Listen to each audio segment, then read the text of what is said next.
Who are the Watchers? In Scripture, they are heavenly beings, part of God's divine council, who observe, carry out his decrees, and sometimes appear in visions as messengers of judgment. In Daniel 4, Nebuchadnezzar sees a watcher, a holy one, from heaven. These are not ordinary angels. In Scripture and the book of Enoch, the watchers are divine beings appointed over nations.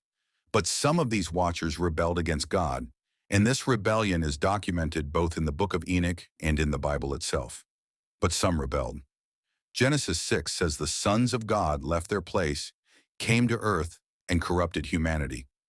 Enoch describes them teaching forbidden knowledge and fathering the Nephilim. Although not canon, Enoch's message is directly quoted in Scripture in the book of Jude and supported in the book of Peter. The Bible records 4 striking moments when these divine beings acted in human history.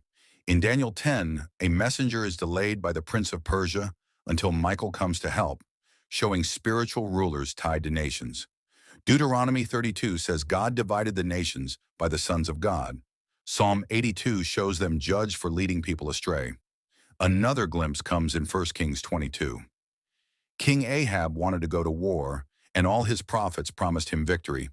But the prophet Micaiah reveals the true scene in heaven. God's council gathered, and the Lord asked, "Who will entice Ahab to go to battle so he may fall?"